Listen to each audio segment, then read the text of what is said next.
My guest at this time is the new commentator for Major League Wrestling. It's Joe Dombrowski. Joe, welcome back to the Wrestling Inc. Daily. Hey, thank you for having me.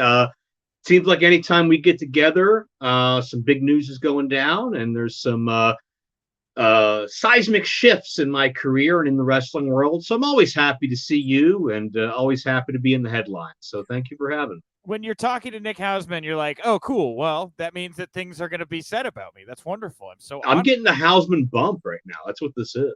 Virtual bump right now. This is how we do it, buddy. Just like that. Okay. Dab. Boom. For those in audio form, we just did a camera dab. Joe, I'm so happy for you, man. Of course, I'm a friend and a supporter of yours. You do great work in the booth. You do great work in your documentary filmmaking and all the anthologies that you do. You work as a historian, I guess, in some ways for the wrestling community at this point. So what brought you to MLW? How did you get in contact with these guys, and how did this all come together? Man, well, so many of my biggest opportunities in wrestling happen almost by chance. There's like a odd series of events and a maze that gets me to where I'm meant to go. And it happened with Ring of Honor. It happened with Impact back in the day. It happened with AAA. And in a lot of ways, much like those other opportunities, it was timing that was in my favor more so than anything else. And it was actually my friend Kevin Kelly had suggested to reach out to Court Bauer. And MLW was really the only company I didn't have some type of relationship with, just because I'd never really met or worked with anybody in the office yet. But Court was very receptive, and he had actually seen my work for Triple Mania a few years ago, down for AAA when I worked with Matt Striker. So he showed interest, and we talked about a few different projects that are still in the works, and I'm probably not allowed to talk about yet. But as those continue to develop and evolve, it wound up with me sitting next to your buddy Rich Bocchini on Fusion Alpha every week for MLW, Wednesday nights on YouTube and Saturday nights on beIN Sports. And Rich and I already had a bit of a chemistry. We had done an event together, part of an event down during one of the WrestleMania weekends in Florida. And we also went to the Middle East together in Qatar right before COVID hit in February 2020. So we were friends. We knew each other, and that helped us, get this thing off running and avoid a lot of the growing pains that maybe some first time teams would have. But my very first MLW match had Lee Moriarty in it, and Lee, I called his first match. I've known him since he was training, so it fit like a glove right away, and it felt like somewhere that I needed to be and I wanted to be. And talking about some of that great timing, it's funny too, because when COVID had hit last year, obviously I wasn't on the road much. I had a lot of extra time. I was only kind of doing projects kind of peripherally. I thought to myself, you know what? I've never taken the time to sit down and invest in watching MLW TV. I'm going to do that. Yeah. And I've been binging the show. I've been doing like one episode a day every day I've kind of had time and been home for the past like year plus. So I have some familiarity with the product. I know who the guys are. I kind of get the history now. And funny on top of that, I have a VHS copy of MLW's very first event from like 2002 with like Satoshi Kojima and Jerry Lynn and La Parka and Steve Corino and all those guys. So MLW has always kind of been on the periphery for me, but over the past year, it's become more and more part of my life, leading up to the culmination of this signing. So I don't really believe in it was meant to be or necessarily serendipitous occasions, but it all came together in a perfect storm. Yeah, I could see how there's a lot of crossover for you all. I mean, especially with all the archives that you have. I mean, one of your last big projects was, of course, the Brian Pillman Memorial tournament, or memorial, not tournament, but memorial shows, right? Yeah, all four of them. Yeah, and Brian, MLW Legacy. Obviously, MLW has some of that Pillman content. I don't know. I'm just spitballing here, right? I don't Yeah, know. well, I mean, Brian was one of the things that attracted me to the show to begin with, just knowing that he was going through his growth and development there, and being able to see guys, that I've worked with in a number of different companies, like DJZ's been through there, and Ace Austin's been through there, and of course, Myron Reed, who I've done a lot of business with in Cleveland and Chicago, and you know MLW's always had their finger on the pulse of that young talent that is hungry and they're ready to take that next step.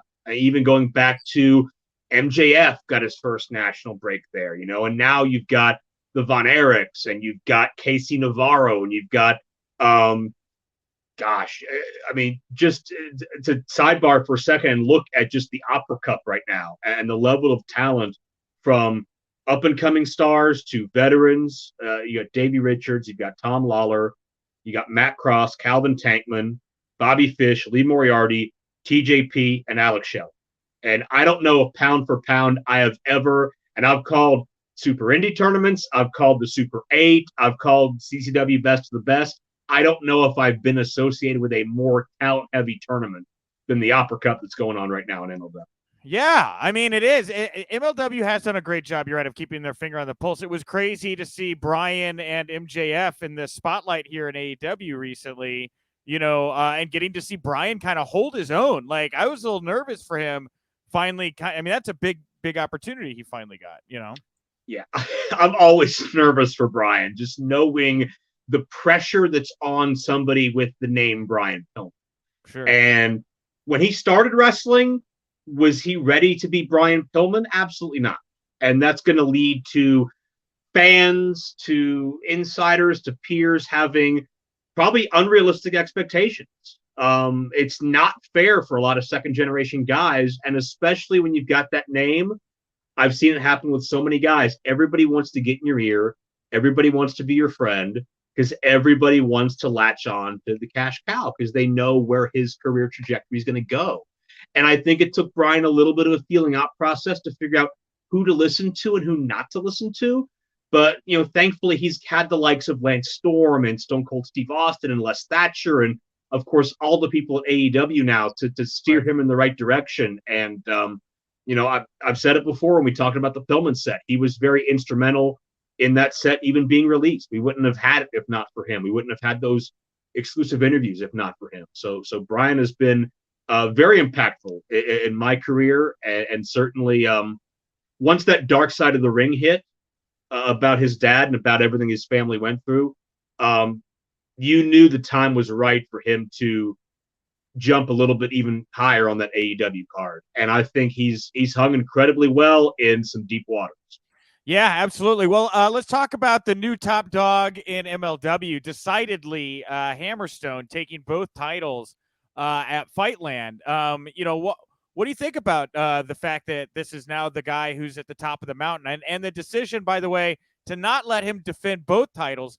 I read that they're going to take the open weight title off of him, which I was a little surprised. I was looking forward to seeing what he was going to do with those belts.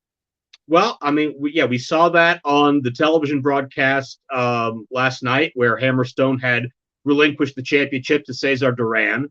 Yeah. And, that can be a bit controversial because the purist in me wants those titles to be won and lost in the ring. But at the same time, you go back to when Ultimate Warrior won 2 titles. You go back, there's precedent throughout history. You want to see the next guy step up. You want to see who's going to come and assume that throne, who's going to step up to that plateau. And there's so many guys, as we already covered, that are more than ready to carry that banner. So I'm excited to see what the next chapter with that championship will be. And as far as the rep of Hammerstone as the top guy, I mean, all you need to do is look at the fact that he fractured a bone in his ankle early in that match on Vice. He kept fighting. He kept going. He didn't quit. And he was still able to, on arguably the biggest match in MLW's history, take it to a guy like Jacob Fatu, who's incredibly physical, incredibly aggressive, has so much momentum behind him, And Hammerstone not only hung with him, but he excelled. And he walked out with that championship in a match that was, 2.5 years in the making. That's an incredible launching off point for Hammerstone. Ironically, I'm going to meet Hammerstone this weekend for the IWC Super Indy tournament. I hope he's healthy enough to go in that and not risk further injury. Knowing Hammerstone, he's not going to quit. He's not going to back down. But more interesting timing that I get to meet the face of MLW 3 days after doing the first broadcast. Do you think he should take some time off here to let that heal up a bit? I mean, I know you're like, he's not going to do that because he's Hammerstone, but I mean, he's the money player now or I guess one of the bigger ones, obviously, if not the biggest from MLW now. Yeah. I mean, I can't judge that. I'm not a doctor and I haven't seen any of the medical reports. I have to trust that Hammerstone and that league officials understand his situation and understand his body better than I do. But I know that, everybody's safety and well-being is obviously, at the top of the list of priority, no matter who it is. So nobody wants to see a serious injury under their watch, especially here in MLW and especially with all the great things that have happened there lately. So I got to believe that the right call will be made. If Hammerstone's not clear, he's got to listen to that. But Hammerstone, if it's up to him, yeah, he would rather fight than do anything else. But he's being looked over by professionals for sure. So Fightland was MLW's first big special on Vice TV, which was awesome, and I'm hopeful and looking forward to more. But their lead-in was Dark Side of the Ring. You're a documentarian yourself. What do you think about this show, and are you surprised at kind of how far they're pulling back the curtain? I think this season for sure with that Plane Ride from Hell episode, I was like, this is stuff I really honestly I thought I would never see, like in a documentary that they would kind of be able to show some of this stuff, I mean, yeah, it gets very heavy at times, and I can't say necessarily that I'm surprised by the tone, because I mean, we've seen it from season 1 with the Bruiser Brody death and the Curse of the Von Erichs. I mean, they are willing to push buttons and go places that are otherwise taboo. And whether it's, as a learning experience for future generations or just an accurate documentation of history or however you want to look at it, I think it's important to be out there, especially when you look at some of the stories that really haven't been told on a mainstream scale. And, certainly with me, one of the things that resonated with me the most was watching Chris Canyon's story and his perils of struggling with his identity and who he is, and just being able to be comfortable enough in his own skin to express that, even to his closest friends. And that's something that I can relate to a lot. It took me back to, some of my trials and tribulations from my younger years too. So I'm happy that we can learn from Chris and be better in the future, and happy that we can celebrate Chris's contributions to wrestling as well. And I think for a much different reason, we're going to have the same thing tonight with Luna Vachon, who battled a lot of mental demons, but never quite got the credit that she deserved. So I think Evan and Jason, I believe their names are, do a phenomenal job with being as accurate as possible in their time constraints and giving you stories that draw you in. And even if you've already seen it, you can watch it again and again because it's such a ride of emotion. And with any good wrestling, if you're emotionally hooked one way or another, they've got you. You're in, you're sold. And Dark Side of the Ring will make you feel every bit of that emotional roller coaster up and down. And I would love to see Dark Side and MLW continue to be married together, because you can see kind of the potholes along the road of the business that got us here. And then you can transition into that next generation and see the future and see the guys coming up who are going to learn from those mistakes and do things bigger and do things better and do things healthier. And I think that's a case across the board these days in our business, that the talent have learned from the previous generations. And you've got guys who are in their 40s, in their 50s, and are still performing at peak level. Oh, and, yeah. Oh, yeah. You wouldn't have seen that necessarily 20 or 30 years ago. Guys were broken down. Guys were tired. Guys lived the party lifestyle. And they aged quicker, whether it be physically, whether it be internally, whatever the case was. And they lived a hard life. Guys are a lot safer now, and they're taking care of themselves. And it's great to see that across the board, that there's a lot less tragedy and a lot more positive in the headlines in our business in 2021. Yeah, and just to kind of put a pin on this kind of conversation, for those that don't know, the Canyon story in particular, I'm sure resonated with you. It was National Coming Out Day just a couple days ago, I believe. I saw your tweet. 6 years for you since you came out. Congratulations. Yeah. And so, like, you were in the wrestling business, gay, but we're not like open about how you were gay. So kind of not the same, obviously, but everything is unique, but similar stories there. And just to kind of resonate on what you were, or reinforce, I guess, what you were saying there. Like, it's wonderful to know that the community is so much more open and engaging of that. I mean, it's not, the Undertaker slamming your head with a chair to send a signal, something like that. Yeah, I mean, it's one of those things where when you grow up, and unfortunately, our society and our culture was much different in the '90s, and a lot of times that culture did not present the most welcoming narrative. Right. And when you're not comfortable being yourself, and it just plays in your head over and over and over again, it builds up into this mountain, and you will convince yourself of very irrational and illogical things where, if people knew, then this would happen and that would happen and I'd be ruined. And I think so many people can relate to that, just coming to terms, not only being comfortable sharing it, but just being comfortable internally. It's an entire journey. And it took me, whatever it was, 17, 18 years to finally arrive at that position. And it's so great to see guys and girls who earlier and earlier in their careers, or younger and younger in life, are doing those coming out posts and are proud of who they are, and are wanting to share that side of themselves with the world, and are wanting to have the world embrace them for who and what they truly are. And that was something that would have been the most frightening thing imaginable when I was a teenager. But now every time I read those coming out posts, I live vicariously through that. It takes me back through my own experience, and just the unmitigated love and support and affection, and all of the allies and all of the fellow members of the community that come out to embrace that news. It's pure joy. It's heartwarming.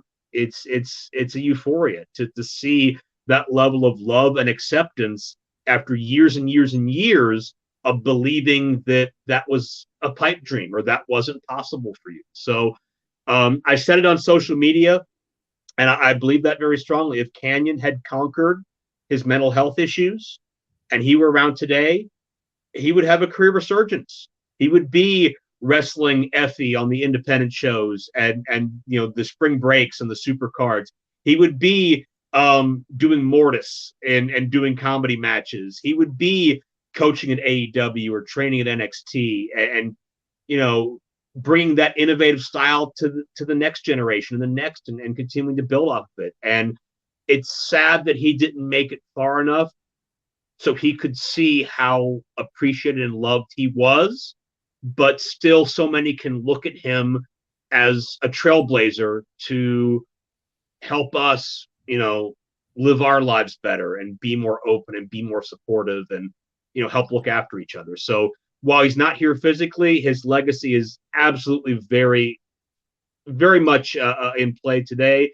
And if Canyon's able to be watching today from wherever he is in the afterlife, from up above, or whatever you believe in after this physical world ends, I gotta believe he's looking at us with a smile, knowing that a lot of things that maybe he couldn't get out of the world are very much commonplace today. Rock and roll. Well, thank you, Joe. This was awesome little conversation we got to have here today that I wasn't fully expecting. To wrap it up here, let's talk about MLW. MLW going to do a War Chamber match here when they return to Philly. Are you going to be calling this with Bikini? Is that the plan here?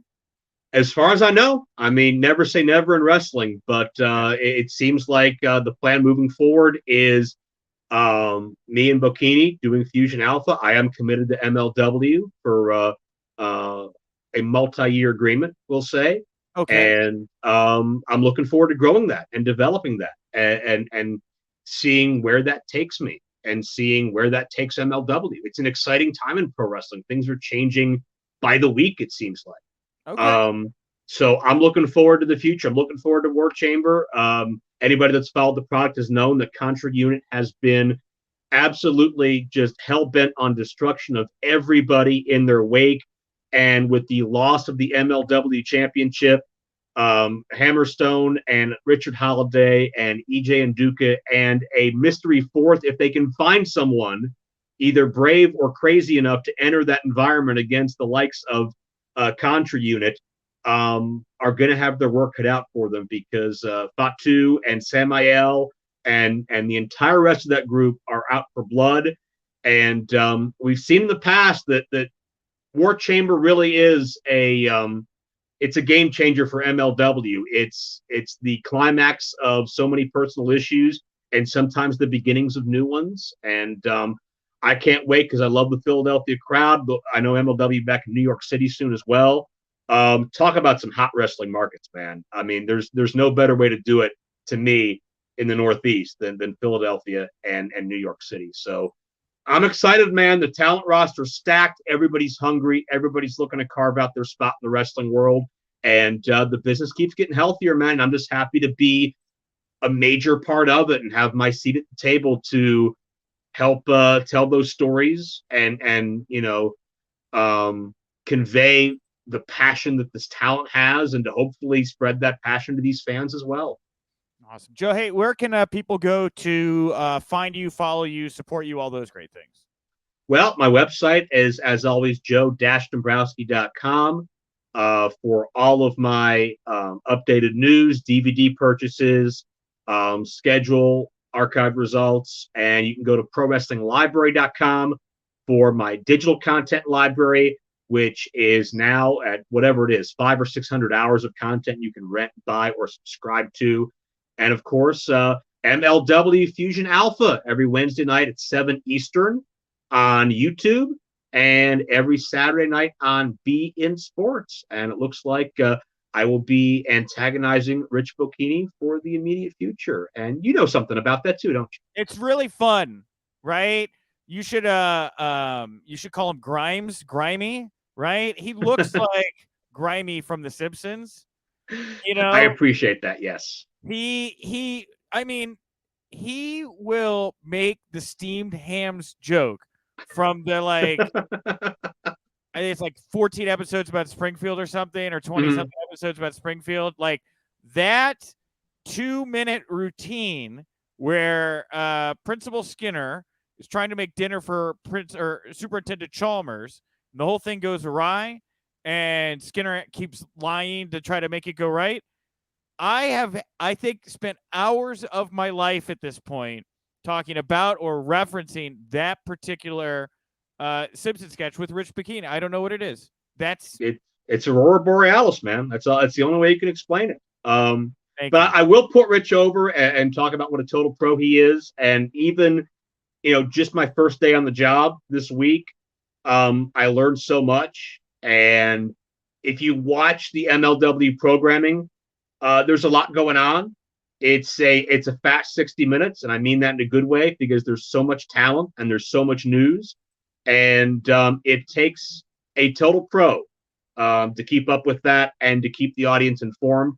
Rich is that pro, and he was able to bring me up to that level, and it'll only get better for me as I get more comfortable and it gets smoother in that position. But Rich is definitely somebody who should be looked at as an MVP of that promotion up with any of the top talent because, in many ways, he knows how to reach an audience, communicate with them, and to speak in a way that isn't too wordy and isn't too, isn't too needlessly, like I'm being now with stretching out the sentence and speaking too long. He doesn't do that. No, very to the point. He knows what he's doing, and I'm going to get to that level as well. And I've heard good things from Court and from Rich and from some of the fans about episode 4 that I did last night. So I'm looking forward to getting better and going along with this journey too. And couldn't be happy to be doing it with Rich because I anxiously await all those hours of Steamed Hams conversations with him as well because we're in this for the long haul.